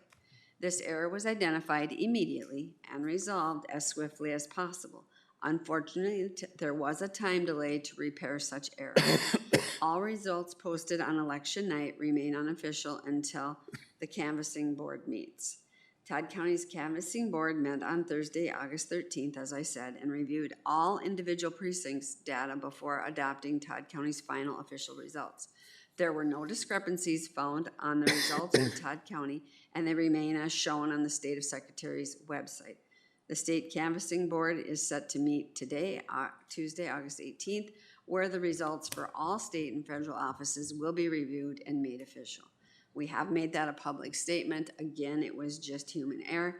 I have removed myself from the whole election process, being on the ballot in November, but my staff are all trained and they're all certified election judges and authority, so they found the error immediately and they corrected it. It was just a human error, and so we are just identifying that through public notification. As far as the rest, if you have any questions, please call our office, or the public if they have any questions. We did speak with Representative Wiener. He gave me a call the next day, just wanting to understand the whole process and what had happened. After my conversation with him, he was okay with the answer, and he didn't have any more questions. So if, like I said, if you have any questions or if the public has questions on this, they can surely call our office and we will be able to explain it to them. But in, like I said, full transparency, all of our votes were tabulated correctly and accounted for, so there's no errors in the voting. It was just a file that was uploaded incorrectly. As far as my other reports, we are working through, like Mitch talked about, the entry. That is an issue for us, but we're being adaptable and we're working with him and the contractor pounding up there right now. But it's gonna be a struggle for us, I'm not gonna lie, with voting and taxes. As I said earlier, the elderly like to come in and hand their cash over to us, and same with voting. They wanna be there, they wanna be present, they wanna see that ballot go in the machine. So accommodating we will do as much as we can. And we're collecting taxes vigorously already. It's amazing how people want to get those paid, so that's good. And we're working through finance. We will present the preliminary that we'd like to put forward to the board for their discussion and their adoption later in September. But that's all I have to report for today. Thank you. Next up, our county attorney, please. You have a report. Thank you, Mr. Chair. Just for the sake of time, I'll say that it's business as usual. The sheriff's office is keeping us very busy, and all is well. Thank you. Law and order. Law and order. Okay, county coordinator, what do you got today? Policy, I went on the historical museum tour for Todd County. Had a wellness meeting, Initiative Foundation presentation on childcare, meeting with the union agent, personnel, meeting with department heads on main floor courthouse floor plan. We had our employee picnic and good weather last week, department head meeting, solid waste annual meeting, the Minnesota Association of County Administrators Region 7 meeting, and Todd Wadena Community Corrections Advisory meeting. I think you might have us all beat on that. That's a lot of meetings. Okay, well, we'll move on to commissioners. Let's start with Mr. Noska. Thank you, Chair. A lot of those that Jackie attended, I was alongside. So other than that, I guess that museum tour was fun. It was some good information there. There's a lot of things hidden away in that museum that were intriguing to see. Just to walk through it and just to see some of the history here of Todd County, and mostly a lot of Long Prairie history. But yeah, it was good. Our picnic went well. A lot of planning went into that, so that's good. Our wellness committee did a fantastic job getting that together, and Griff's did a good job catering. It was It was nice. I also did attend the election canvassing. I was one of the members of that, along with Commissioner Byers. So that everything went well through that. Didn't find any discrepancies there, so that was good. And then one thing to mention, among others, is we had Fair Board on the 13th, and there is a lot of progress moving forward to potentially change the date that we will be having the fair next year to align better with some of the surrounding communities events, to allow citizens of Todd County to attend more things and not be strung out so tight with the competing events in the area. So a lot of things moving forward. Thanks. You're welcome. Commissioner Denny, what do you got? Yep, we had another lengthy personnel, as always, and then on Wednesday, we had the department head meeting. Did soil and water on Thursday with Commissioner Byers there. There's some money available for some cover crop stuff. We got some staff that are working on that all the time. They're adjusting plans just with the drought and whatnot, so, and then there's some money available for the E-Quip program as well. Then we went up to solid waste. We had a tour out there and a lunch provided by staff. It was good. Nice to always see the progress. If you haven't used the solid waste facility out in Browerville yet, go out there and check it out. It's very handy, and their staff's friendly. They're ready to serve you. I attended Fair Board with Lou, and like Lou said, looking at that date change would be very, very helpful for everybody to enjoy all the community events. And then we put together a finance committee meeting and just continue to work through that, which we'll discuss later on here today. But other than that, nothing else. Great, good job. Commissioner Becker. Yes, on the 5th, we had policy meeting here. On the 6th, I attended the Friendly Rider meeting, and they are in the process of starting their new bus garage up in Wadena.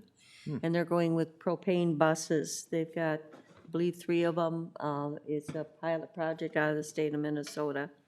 Then on the 10th, I attended corrections, and we also had the Correction Advisory Board meeting. We actually had enough members there to have the advisory board meet. So we had elections and so forth. We went through some of the policies that we might be able to make sure that we have enough members there to have meetings every time. On the 11th, I had the public health meeting. There again, we're looking for members to be on that public health board. We also talked about maybe changing the advisory board, but after much discussion, we decided that we needed to have the advisory board stay as is because there's other functions that we actually use the advisory board for. So we're just looking for new members. The 12th, we had the county picnic.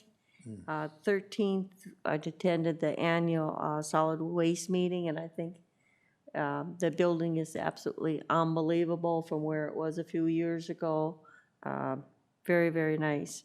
And on the 13th, we had Rainbow Rider meeting in Alexandria. We actually had that meeting in our new bus garage at Alec. And I think, Randy, that's a 13 bus garage with 2 bays for washing. Very nice looking building also. That's it for me. Busy. Thank you. Commissioner Newman? Yes, on the 11th, I had a CPT personnel meeting where we did the executive director's review. That went well. That night, I attended public health. Public health is advisory board, and we are looking for some members. We've been having a hard time getting people to come to the meetings, and so that's a necessity that is required, so hopefully we can find some new members. On the 12th, county picnic, thank you for all that. That was really good. That night, I had a park board meeting out at Battle Point Park. Thursday, solid waste on the 13th. Excellent tour. Yeah. Good pulled pork sandwiches, awesome. So that facility has just been impressive since Mike got out there and in the new facility. It's just great. That night, Rainbow Rider, I agree with Barb, the new facility. One thing they forgot to do was order a water softener. So, you know, it's kind of nice to have soft water when you wash them buses, so it's like a oops. You know, don't know if the architect was supposed to have that or if, you know, somebody just gapped it. So $20,000 can fix a new water softener. So yesterday I attended the Sauk River Millers Bay meeting with Commissioner Rapp, and that's kind of interesting. We're trying to figure out how the said ponds and if they're really working and being functional on Lake Wasakus. The other thing is, I got in the mail today from Penn State, and that's actually not from Penn State. It's from NACO, so they're doing a survey for Penn State. Oh. Or Penn State's doing a survey for them. It's about Todd County. It covers a lot of stuff as far as our services and our voters and federal and state grants. Any changes in our county government in the last 5 years. What else is in here? Our operations. So I will try to fill this out. Probably need some help with Jackie and get it mailed back to them, so. Okay. And that's our National Association of Counties. So, thank you. Yeah, you're welcome. Okay, let's wrap it up here. Many of the same meetings that we've all been to, I talked about. I did have the Todd Wadena Community Corrections Advisory Board meeting yesterday. Jackie B and Jackie O were also on that Zoom call. And they just said they had interviewed over 280 or some big number of people they'd interviewed between Otter Tail, Todd, and Wadena. Yeah, very good response between the focus groups, 252, and then also the surveys. Altogether, the consultant was able to touch base with 452 people, either through survey or one-to-ones or groups. Did he break it down county by county? Yes. So we Well- know how many from Todd, how many from Wadena? No. And how many from Otter Tail? Todd and Wadena were together. Together. Okay. Otter Tail was separate. Yeah, so, I don't know, 450 people, I think we get this thing figured out? Probably too many people, huh? Yeah, maybe, who knows? I would say we should have a good pulse on it, so, what else do we got here? Speaking of fairgrounds, if I remember right, Commissioner Denny, you said that the day you guys had your meeting, there was somebody else had rented something out there? Yeah, they had rented right next door in the Prairie Building there. Yep. Oh, yeah. Yep. Well, I was out there on Sunday, they had somebody rented the Prairie Motors building, right, the pink building?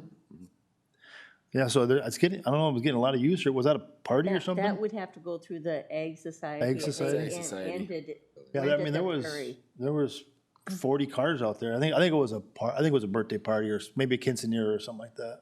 If I can ask you a question, I hate to interrupt you, but coming in this morning, do we have insurance on the grandstand? Because we have all these kids running up and down, jumping on one foot, going up and down. The I don't know. grandstand? I run it every day, to be honest with you. Are we covered as a county? Yes, that grandstand is covered under MCIT. Okay. I guess I did not realize that people Yeah, there use must that. have been, I don't know, 20-plus kids out there. Probably track and field kids I'm sure or it cross is. I think country it or was football or. Oh, I'm sure it is. Sports. They were yeah. crossing from the school when I was driving that street. I used, when I coached the defense, I always made the defense go up there and we'd run them until they were dragging their tails, so. Good, go get him, let's get in shape. Election canvassing, went good with Lou and Jolene and everybody, and, yeah, so, that's it for my report. I think we're ready for adjournment, aren't we? Can I get a motion to adjourn? So move. And a second? Second. And discussion? No discussion, all in favor of adjourning signify by saying aye. Aye. Opposed? We're adjourned.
On the work session. Do it. Today's, Fine with it. what's that, you need a minute? Why not? We're earning it Oh. every year anyway. We're earning $1 million Yep, that's every year fine. in interest. Why Take not your use it time. for No, what it's we good. need? Buffering? It's taxpayer No, it's dollars. We're good? They paid it already. Okay. It's still Tuesday, We don't get a little bit later today, 10:15 or so. No, we're 10:40. 10:40, and we're gonna have our work session, talk about the preliminary 2027 budget and 2027 levy discussion. I see Jolene's gonna walk us through this. Well, I'm actually gonna walk it through her. Well, Denise is through gonna the walk us slower- through it, and Yeah, Jolene's here to she's here support. for backup, in case you guys needed any reference points or Yep. anything on the computer. Well, So, that sounds good. Let's walk us through it. yep, yeah, you've seen this. But anyhow, the preliminary 27 budget and 27 levy discussion is gonna happen today. We're just gonna update the rest of the board and the communities, what we've done. Some key expense factors that we looked at for the 2027 budget. Impact of the economic world, the wars, the shifting back from COVID prices, employee class and compensation study implementation. As we see moving forward, that is probably the hugest driver with insurance to the county budget. Being realistic, that is the biggest shift.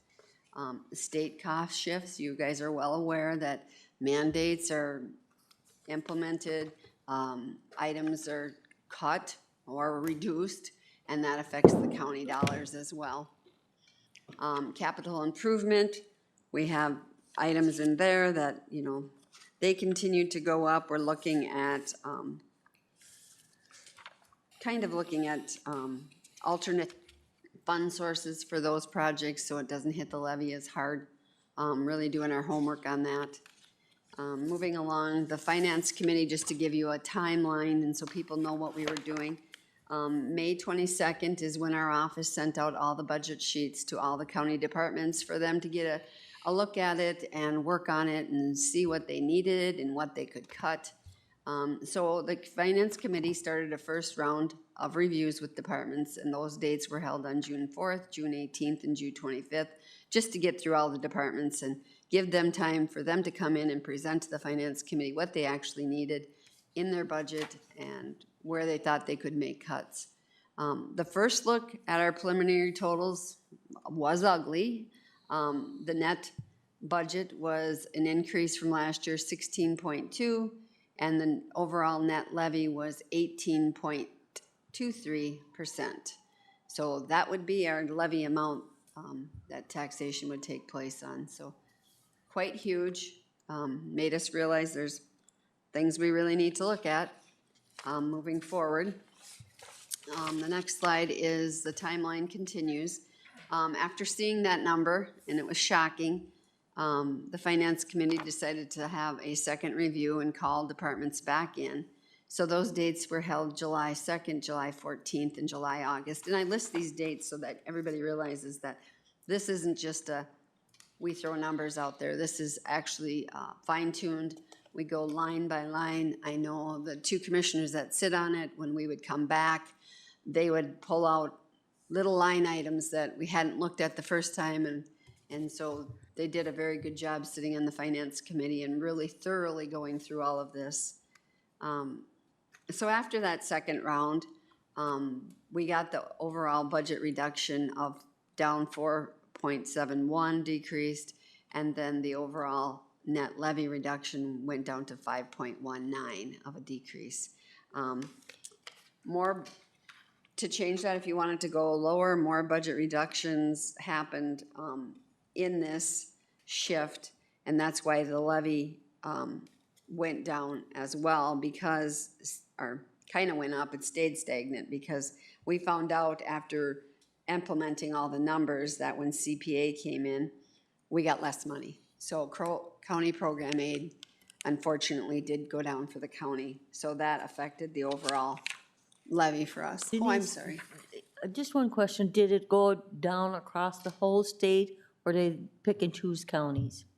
I hadn't analyzed that, but it is listed out on the web, if you look at the Okay. state, it'll list everybody's, you can just research under the Minnesota Department of Revenue, Okay. and it will, I mean, I didn't print that, but I would imagine everybody's went down with the way the state is, financially, so. Yeah. So, Mr. Chair, how much to go down by? Like about 69,000. Okay. Yeah, Yeah. yeah, and last 80? year was 70. 80 or 60? 70? I thought it was 69. Jolene can pull that up real quick, but Okay. when we did the math, I think. Thank you. 69. So while she's looking that up, here is the overall preliminary budget, line by line. Now, these are the departments that are in the levy, you know. So when you see some of these, you're gonna say, well, they're not listed in here. Well, they wouldn't be part of levy dollars. So again, you'll see that when we get to the bottom line here, the budget amount was 24 million, which came in at 11.49. But you'll see there's the difference from last year's program aid. This is program aid that we received, and this is what it is this year that we are anticipating to get in 2027. So that made the overall county levy 22 million. And so right now, this is what you're looking at for a final percentage. And the answer to your question, Commissioner Newman, this county program aid for Todd County decreased by $72,394. So, yeah. What was that number again? $72,394. Thank you. Yeah, and you'd see that difference from the 1.9 from the 2 million. And Commissioner Becker, not every county went down. Some actually saw increases. It's based on a formula, I believe, that a county need aid and a tax base equalization aid formula. Okay. So these are your options moving forward and looking for direction. The Finance Committee did review maybe the possibility, if you wanted to get that lowered, that percentage of that we'd be using against taxes to the county taxpayers. You can look at utilizing fund balance, which is our savings. And we just gave some options, so you would see if we would use 500,000, it would reduce it to 10.5. If you would opt for 600,000 out of savings, it would be 9.99, and you can see as it goes. We kind of were at, when we left the last finance meeting, we were looking at the 900,000. But again, that's a county board decision. We're just throwing out options so you can take a look. There has been times in the past, a few years ago, that we did use reserves to offset that to help with the levy. What, we used what before? To me, the number comes 300,000. 300,000, yes. Okay. A few That's years been back. quite a few years back. Yep, a few years back. I think it's probably listed on here. Yeah, if you look on that sheet that I just, in 2025, you used 300,000 to offset that budget from levy. Question for you, Denise? Yes. Do we know exactly, I know it's a variable number, but when our money sits in the bank there and we earn interest on it, what are we earning roughly this year? What will we earn? Well, it's a variable because I like understand. savings I'm is- just yep, looking for a big yep. picture here. Yep. Savings runs us about 1/4%. My CDs a few years ago were 5%. Right now, when I have to renew them, they've been 3.5. Yep. I do research and go around. We do have this is all liquid money that we're talking about. Approximately 12 million is what we would have for liquid money. Right. We do have some investments in like a sweep account that is making us 5%, but we hold a lot of money in there. We're able to get it. It's just more steps to get that money if we would financially need it. But we earn a better interest rate on that. Right. So what I'm looking at is Yeah. how much roughly are we earning this year, though? What's our number? Do you have that in an Is interest it amount? Probably not. 7, 8, 900,000? Is that what it is? Probably roughly. We would probably have to analyze all the interest we made, and we could get that back. So for you. what did we earn last year then, in all the interest we made? Do we analyze that data? We don't put that together. Okay. Like I said, was just- we definitely can look I at was it. just curious. I Yep. don't want to make more work for you. I'm just thinking, The data is there. We can Yeah, get it. yeah. We just don't have that for this meeting. So we can send that to you. yeah, I wouldn't mind Yep. knowing what we actually earn Yep. total. I think the other thing that's kind of, as we look moving forward too, is the loan on this building is going to be disappearing. Right, our bonds will be paid off in 2027. In And that's going to be 27. off, what did we figure out, a 400,000 last payment. Okay? We don't have any loans. That 400,000 is paid in 27, though. Yep, Okay. yep. Yes, Commissioner Becker, if I may, on the second or third to last page of the presentation here, the page that Denise has on the screen, you're seeing the Fund 31 bonded indebtedness fund. Yep. That is the payment of our loans. And in Okay. 2027, we're projected a levy need of $379,385. So that is the final payment, yes. That is the final payments. That'll help, That'll help, as long as we don't stick ourselves into another bond somewhere. Yeah. exactly. When you look at the general pot of money, does that puts Lauren's for our building fund in there? Does that put Mitch's fund in there? I'll let Jolene explain that, because it's not part of this. They have their own, it's restricted funds. So, okay. Yep, yeah, let her. Yes, The overall picture. We always talk about reserves and how many months of reserves do we have. At year-end 2025, in CLA's auditor report, it was published that the county had 15 months of general fund reserves. That's just Fund 1, okay? Not Fund 3, Public Works, or 11, 21, Health and Human Services, anything like that. Okay, when we calculate that backwards, that 15 months also includes all of our restricted and committed cash accounts for statutory projects and other commitments made by the county board, like our building funds, retiree severance, recorder tech, things like that, okay? So when we factor those out, yes, we currently hold approximately 11 months of reserve in the general fund as of year-end 2025. Okay. When the audit is done, he looks at all of it. If I can. He's gonna look at the whole picture. If I can comment on that, I did talk to Clifton, Larson, Allen, and asked them, well, what's Todd County look like as far as month reserve compared to surrounding counties or whatever? And this person described it as, well, you're kind of middle class, so we're not, there's counties that have a much large, they have more months reserve than we do, but there's obviously some that have less. He says we're in the middle. So one of the things when we looked at I don't know if we made it that slide yet about going into the reserves, Oh, or yeah. the fund balance, I'm sorry, was that those numbers we threw up there, from anywhere from $500 to $900,000. I think when we even looked at $900,000, it reduced our general fund month, whatever you call it, Reserves per month, healthiness yep. by maybe less than a month. So if we're at 11, it would bring it to like 10.1 or 10.2 or something. It wasn't like, oh, all of a sudden we're down to 5 months. So Exactly. so when we said, well, let's go 900,000, we're like, it doesn't, I thought it was gonna be more, I thought it would drive our month reserve down even further, but it didn't. So that was one of the reasons we threw these different numbers up there, to give you an idea. Is corrections money in the general fund balance? No, it is not. It is not. That's in a different fund balance. Okay. Correct. Yeah, and we had that discussion with them, and we appropriated $300 instead of $400,000.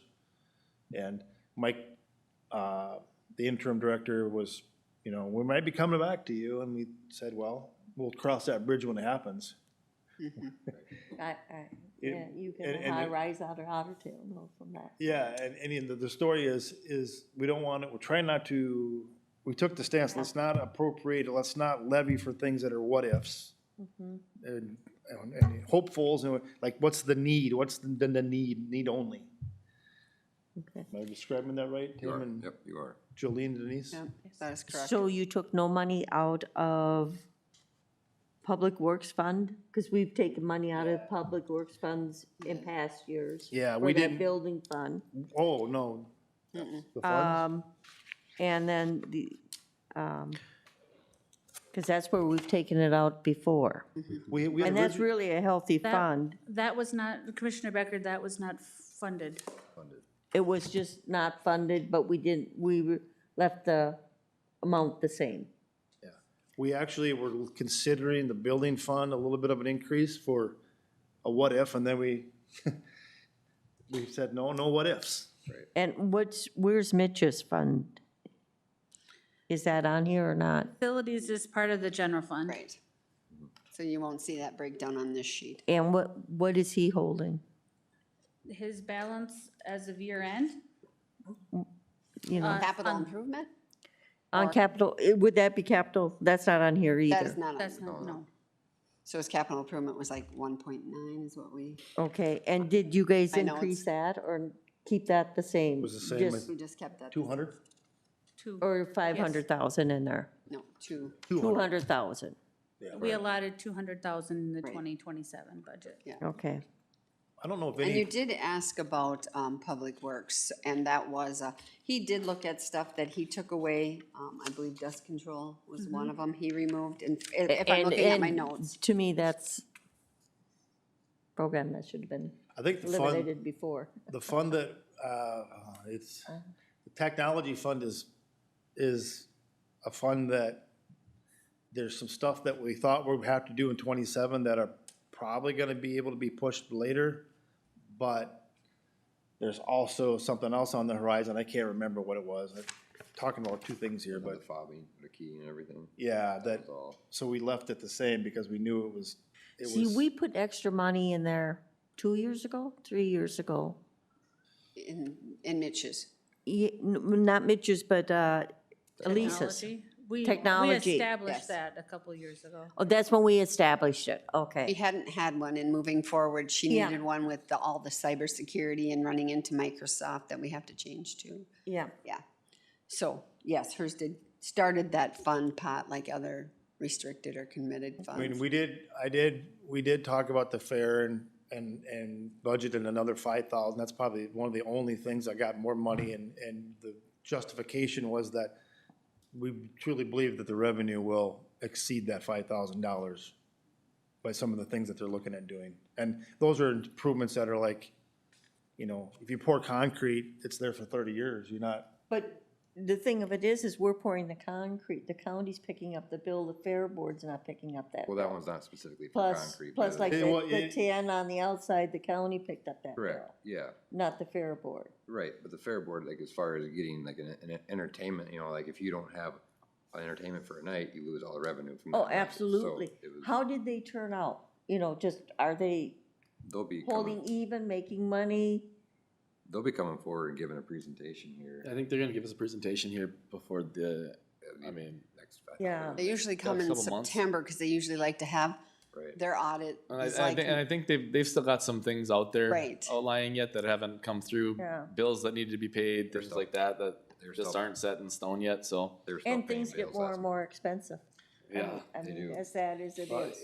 and the problem with that is also that they're having to start to hire help to clean the place, because there's Oh. not enough people committing No, we to used to help do with that. And the grants are getting fewer and more restricted on what they can do, and, I mean, you can blow through a grant on some cattle panels and gates pretty quickly and not have Mm-hmm. everything that can, And the fair, but they have made some investments over the last. Big time. With the gates in, so. absolutely. They're setting themselves, you know, I think in another year or two, you'll start to see that, Yeah. all those. and the fairground looks awesome. Yeah, Yeah, it It does, does. looks really good. Yeah, It's getting better every year.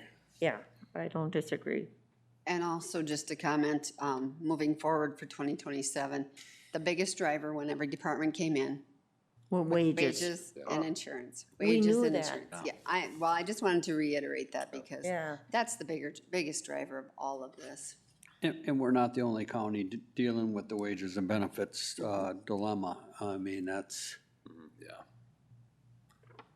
you know, about 6 years ago, I pulled what we pay out in wages and benefits. Yeah. It's almost equal with our levy. Oh. So whatever we levy for, it's, if you look at that, it's almost equal. Well, just think about every employee gets a 5% and a 3%, right? When they step in, when they get a COLA, that's 8% right there. I mean, Cost everybody. if you add it up, you know, on the wages, they're getting 8% more. That's why the Exactly. number of employees are, Yeah, I mean, it's critical. the head count, it's critical. Yeah. Yeah. So moving forward, unless you have any more questions, these are the options you can look at. Just an option to utilize the fund balance. And then what's next is we're gonna schedule county board reviews again with departments if the board so chooses to, if they wish to have more cuts. And we'll have to do that quickly because September 1st, we'd like to bring this and move this forward to the county board. Just because we need to get this certified to the state by September 30th. And it does take my office some time to get everything implemented of all of our changes and budget lines updated. So that's where we're at.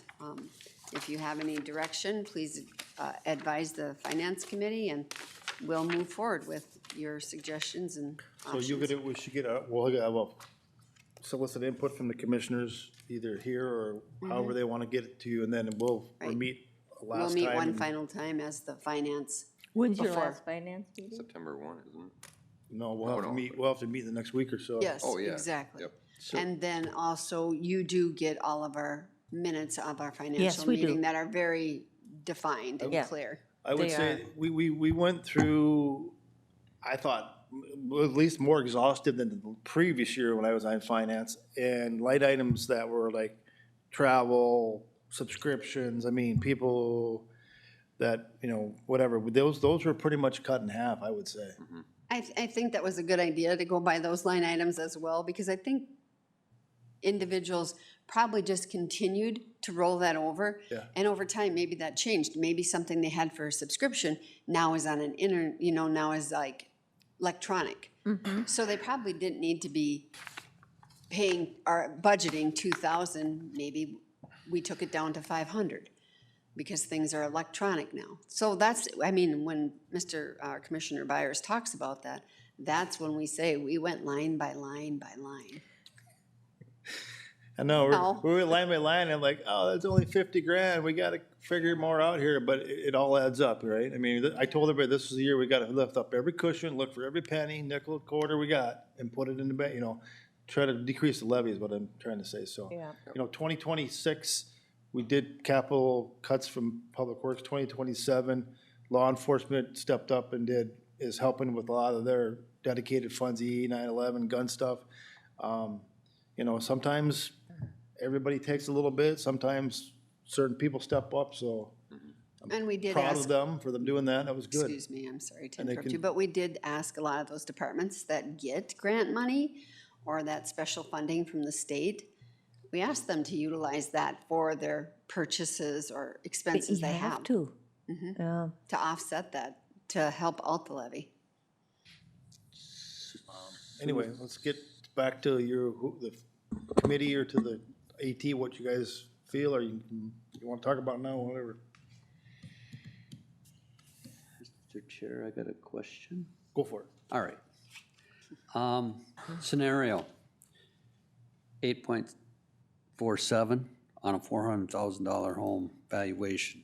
I see that a lot of the metro counties are putting that out, what it's gonna cost the taxpayers. I'm just curious. Could we have a graph like that? If you have a $800,000 valuation on your property, what's that 8.4% gonna increase your taxes? Just to get a little head start on some of this stuff, so we can try to ease the flame? That would be very hard to do because when I, It's just a no, I guesstimate. know, but let me explain the process. So when I calculate the tax rate, that taxes are calculated on the assessor's market value and the classification that he assigns to it. All my entities I receive from cities, special taxing districts, schools, their levies contribute to what I'm figuring out for the county's rate. So there's the county rate, then there's all these entity rates, and then those are the rates that are applied to figure out taxes. So for me to just take an amount like you're saying, it wouldn't be a true amount because I don't have those levies. They don't certify them to me till the final. I would say my townships in the last 10 years, I don't think hardly any of them have ever raised their levy. Well, that's not true. No. We Well, had Birchdale that did a huge road project. That's one of my, Well, yeah. I do have some that do a lot of road projects, and I even have to call them back and say, last year you only asked for 100,000, now you're asking for 300,000. Is this a correct levy? So that's what all goes in that detail, just to make sure these And the townships aren't. schools we know are drunk, Yeah. but And I think the thing with townships is there's usually the 5 people that's on a town board. They're not hiring extra people or have a lot of employees. And that's where I see our increases coming from, is the employees, the greatest. Yeah. Well, and I had a meeting with the assessor about right after the last finance meeting. I said, can you kind of give me 3 years out, what's it look like, you know? And, you know, after that whole discussion, he sent me a spreadsheet, is a lot of this, what they call the net tax capacity of Todd County, right? So obviously we know what's going on with Bear Land. If you're trying to buy Bear Land, you might as well go get a loan. It's gonna cost you. That parcel that we looked at went for 12 grand an acre almost. And then the new construction obviously drives stuff. And so it's pretty complicated. I wish, I don't know how they do it, but I'd say to talk to Chris too, because he has a good idea of what. It's a forecast. Yeah. It's not set, it's just a forecast that That's all he you're can doing. do, and It's I an can only estimate. forecast the rates on the county A side. lot of people forget, you build it, and then it gets assessed, and then it's like a 3-year period before you actually see that big number come through, so, if there's not a lot of new building, then, won't be so bad, but, anyway, Okay. let's, I kind of look at the dates, and today's the 18th, so we've got next week and September 1st, if you want to bring it in front of the board, we've only got a week. So are you guys meeting again for finance or not? yeah, we'll have to. You will. So we got any comments, questions? Maybe we Monday got- after personnel? Yeah, that would What be do you think, fine. you'd be here? Okay, so if we get questions or comments, we can feed them to one of you guys. Can you do that? Yeah, could you guys Yeah, get back by Monday, or we'll meet Monday? okay. Just so we have an idea of what Yep. you're asking. What we're, Yeah. yeah, Okay. that will work. Thank you. Okay, is that it, guys? Wrap it up? And the other thing is, thank you guys. Oh, you're welcome. You and was a and pleasure. Tim and, yeah. The first day we came in with hard hats and chainsaws. It's- Oh, no, we it's- did not. You did. You did. Oh, I did, that's right. It is. It's a board to be on, but thank you for your time and dedication. All right. Thank you. You guys too. Done, thank you, everybody. Yeah. Thanks, John.